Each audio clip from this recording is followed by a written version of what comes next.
The most common type of survey in the UK is that of domestic properties. About half of the UK's housing stock was built before the 1980s, and 20% was built before the 1920s.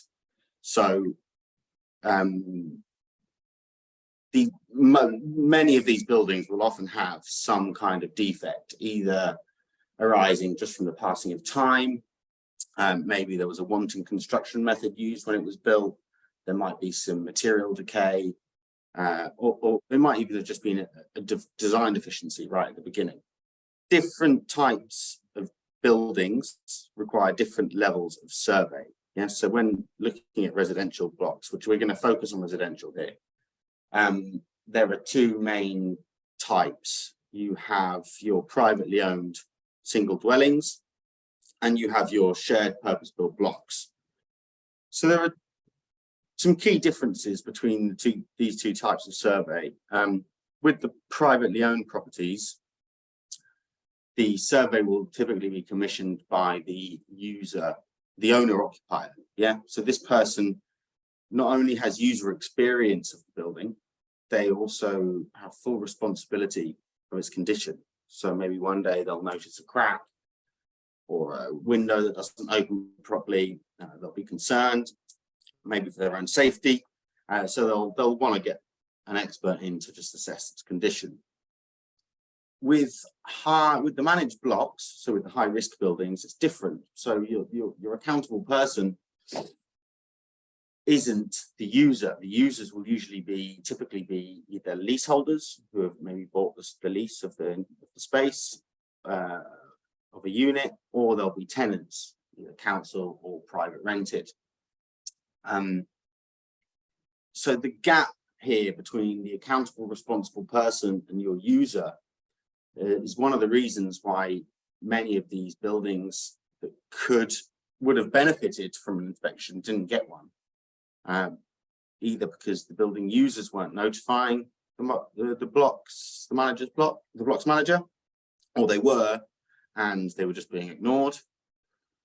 The other reason that they might have not had the survey they needed is just because these are much more complex structures, so which means there is a much wider array of defects. So the golden thread is a record of information, comprehensive information and documentation on the building. The idea is that at any point throughout the life cycle of the building, either the present accountable person or the building safety regulator should be able to delve into this digital format documents and just get a clear and comprehensive understanding of the building.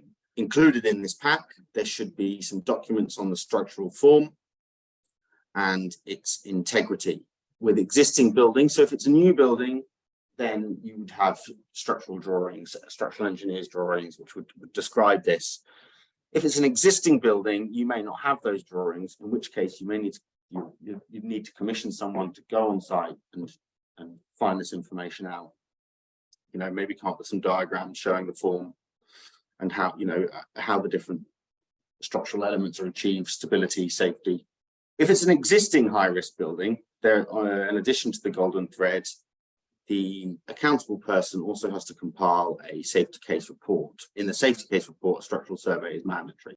So what does a structural survey of a high-risk building look like in practice? Well, there are three stages. There is an initial survey, which will be done by your commissioned engineer. There'll be some intrusive investigations, which will be done by third-party specialists. And then there will be a final report, which will be completed by your initial consultant.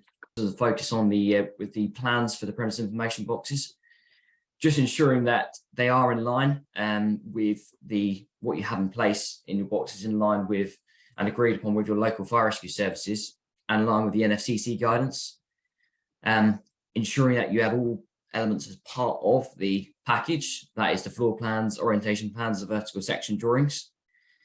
What we found is recently, when reviewing, through our sort of gap analysis service, we've been reviewing various information with some providers, and basic layout plans or even full measured architect drawings aren't actually suitable for and fit for the purpose for what was trying to be achieved with the plans for the premise information boxes.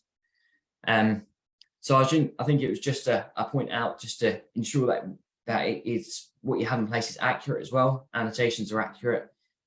See, these are something which is now a critical part, not only for the requirement that came on the 23rd of Jan, but also feeds directly into as part of the golden thread of information and supporting evidence to feed into your safety cases and safety case report.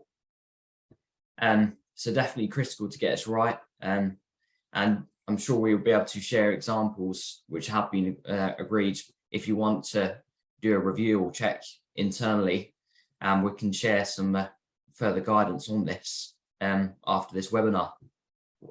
This is an area we're really linking it back to the whole topic and subject of today's webinar, is how this feeds directly as a key piece of information for the building safety cases. And I think, as we know, building safety case, building supporting information is all about providing evidence, building evidence, providing evidence, showing evidence.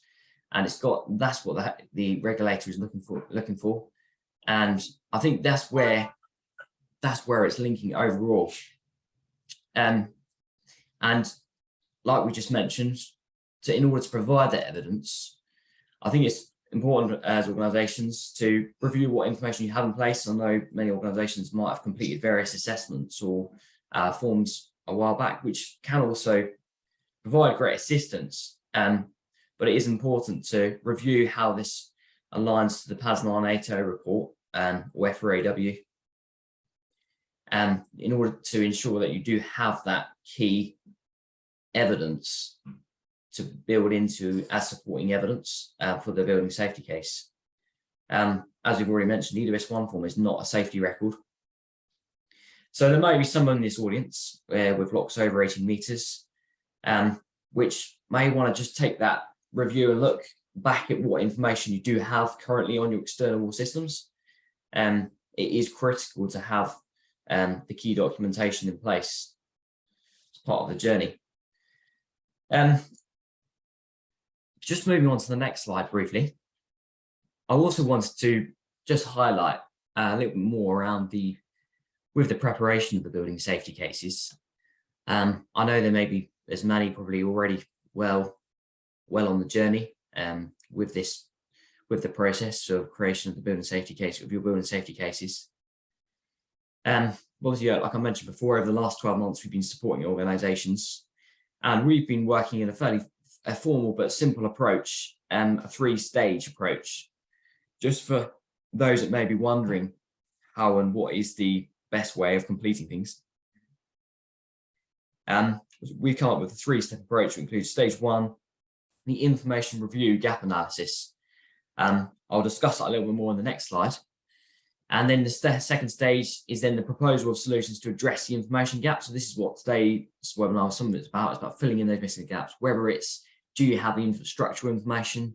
Do you have the required evidence or documented appraisal on your external systems? Have you conducted the intrusive type wall fire risk assessment? So it's all about ensuring that you've done your due diligence, you have the written evidence, it is up to date, all in place. And then that leads on to stage three. Once you're fairly confident with the information you have, you can then discuss and go through the process of the drafting of the safety case. We know there's no formal template. I'm sure there's some in this audience who have already had feedback from the regulator already. But it is important to network with other organisations and get that discussion. There is more and more feedback being provided all the time. And at this point is where you're gathering the information together and documenting it within the report. One of Fraser's early slides on the tasks for landlords of different height buildings, bullet point 1 shows all buildings need to be input into the fire risk assessment prioritisation tool. What is involved in this and where is this done? Yes, so this is a publication on the government website, actually, which I can share a link for. It has a lot of useful information talking through the step-by-step guide as to what is involved with the fire risk assessment prioritisation. It is designed for use by responsible persons within your organisations. And what it does is take responsible persons through a series of fire safety related questions about each individual building. This information is then scored to assist determine priority of their buildings for updating their fire risk assessments and completing further information and investigations. So it wouldn't be beyond the wit of somebody in the industry to produce a template. And yes, every building is different, but I haven't yet seen a building that doesn't have a door, or floors, or walls, or the odd window. So I really think there is scope for somebody to actually produce a template, and then you leave a little bit at the bottom for what's special about this building. Which British standard are the surveys undertaken to? Yeah, I mean, there's no real specific British standard for a survey. I mean, you would, what you would be doing is you would be looking at the structure in relation to the most modern building standard for construction and design. So you would be working back to the I mean, Eurocodes more likely, in fact, these days than the British standards. But for the actual survey itself, there is no actual standard. Someone says, can you confirm the name of the second book that you Yes, mentioned? I mean, it's a stunning book, and it is called Catastrophe and Systemic Change. And it's by somebody called Jill with a G Kernick, Kernick. And Jill Kernick lived on the 21st floor of Grenfell Tower, fortunately until 2014. So she knows the building inside out and revisited it after it was destroyed by the fire. Someone's asked if the HSE have signed off any safety cases. I'm happy to answer that myself from our experience, but we've been speaking to quite a few people that are early adopters and have been doing draft cases from all of the ones that I've spoken to, which I believe are all of the housing organisations involved. There haven't been, and I believe the closest people are working on their final draft.